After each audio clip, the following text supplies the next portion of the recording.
kunnafoni min bɛ di nanzarakan na o bɛna yɛlɛma aw ye todunkan na a bɛna lase aw ma serusi la maraka fama fɛ sabula kunnafoni sɔrɔbaliya o ye kunnasiri ye. Maraka fama ka journal banbara bɛna lase aw ma ka sababu ɲuman kɛ malizoom.net ye. Maraka fama i bisimila bi kunnafoniw bɛ cogo di? Bi ye araba ye novembre kalo tile 6 san 2019 kunnafoni labɛnna fasiri jɛkulu maaw fɛ a bɛna lase ne Seydou Sila maraka fama fɛ Morikɛ Tarawele k'ale to suya kɔlɛ la radio bɛn k'ale kumaso kɔnɔ 97.7 tomi kelen fiɲɛ suru ka bɔ Sugunikura Kuluju Nagakɔrɔla na kunnafoni bakurubaw filɛ.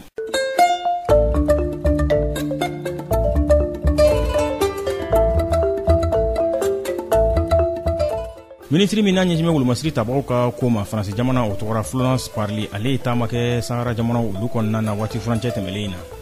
Ministri min n'a ɲɛsinbɛ sanna kalanso o lahalayaw ma an ka jamana kɔnɔna na ani ɲinini Mahamadu Famanta a ye baara weleweleda kɛ.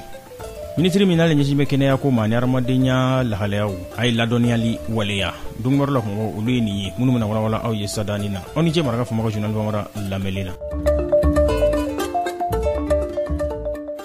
An bɔra ko de fɔ sisadani na ministri min n'a ɲɛsin bɛ Faransi ka wolomasiri taabɔ olu ka lahalaya ma Florence Parly kunungo a sera Bamako yan nɔ a ye Faransi jamana ka dɛmɛdonɲɔgɔnya ŋaniyaw a y'olu dangɛnɛmaya k'a fɔ u bɛna dɛmɛdonɲɔgɔnya ta ka ɲɛsin an ka wolomasiri taabaw ma. Florence Parly ntɛnɛndonya tɛmɛlen a ye nin taama in daminɛ Sahara jamanaw olu kɔnɔna na waati min na Mali wolomasiri taaba ma 49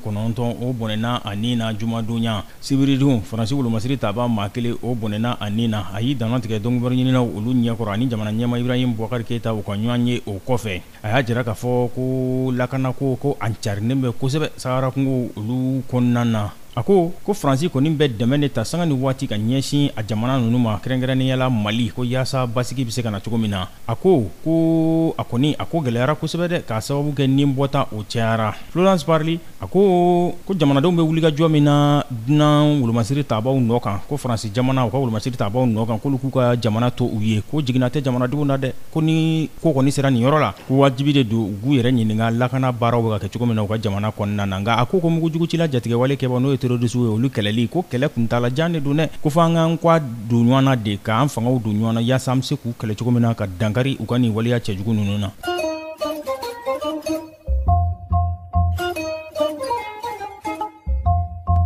Florence Parly ministri Faransi jamana ka wolomasiri taabaw olu tɔgɔ la a ka nin taama in kɔnɔna na a y'a dangɛnɛmaya k'a fɔ ko Al-Qaïda n'o ye terroriste ka kulujuguba in ye k'olu ka ɲɛmaa dɔ ko o fagara ni Maroc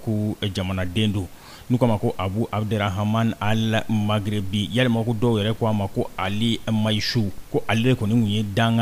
dangan filanan ye groupe de soutien à l'islam et aux musulmans GSIM o kɔnɔna na wa a tugura Al-Qaïda mɔgɔw olu kɔ ko a fagara Faransi ka wolomasiri taabaw fɛ octobre kalo o daminɛ waati.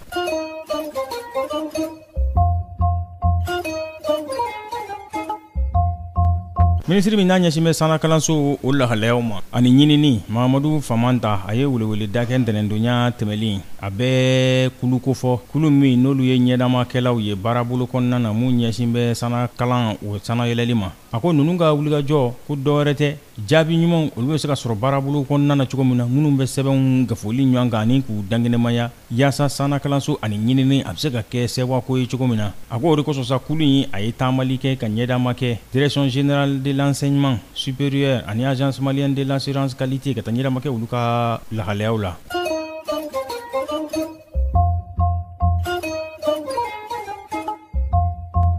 Ministri min n'a ɲɛsin bɛ kɛnɛya ko ma ani jamanadenw ka lahalayaw a ko bana min bɛ n'u k'a ma ko dengue ko o bana in k'u ye wulikajɔ kɛ komini 6nan o kɔnɔna na k'a dɔw tun yera yen nɔ u bɛ se ka dankari a la cogo min na ko baaraw k'olu yakubayara. Kalabankoro ale kɛnɛya kɛnɛfuga kɔnɔna na a ko k'u kɔni bɛ se ka kumakanw sigi ɲɔgɔn kan k'a fɔ novembre kalo tile 5 n'o tun ye kunungo ye ko maa 14 ko siga kɛra olu la ko bana in n'o ye dengue ye ko a bɛ olu la. Maa 11 olu yɛrɛ yirimajɔ maa 2 olu yɛrɛ ɲamana maa 1 o yera Banangabugu la ko wulikajɔ kɔni bɛ ka kɛ bana in a kana se ka lɔfɔnni kɛ cogoya si la dan bɛ se ka kari a la.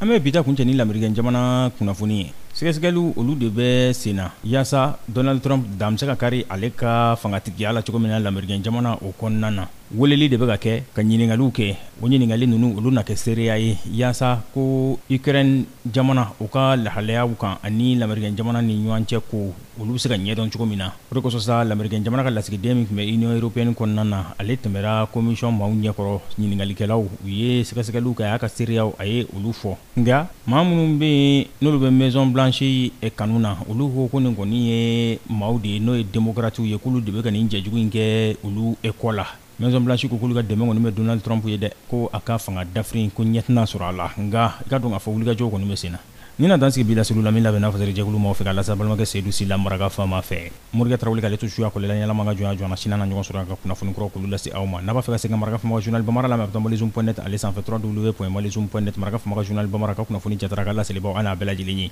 n'a b'a fɛ ka Maraka fama ka reportage vidéo ye a bɛ taa Malizoom ale page Facebook ale sanfɛ ne b'a fɔ ye sa k'an bɛɛ sini ni Ala sɔnna ma. Maraka fama ka bi journal Bambara lasera aw ma ka sababu ɲuman kɛ malizoom.net ye.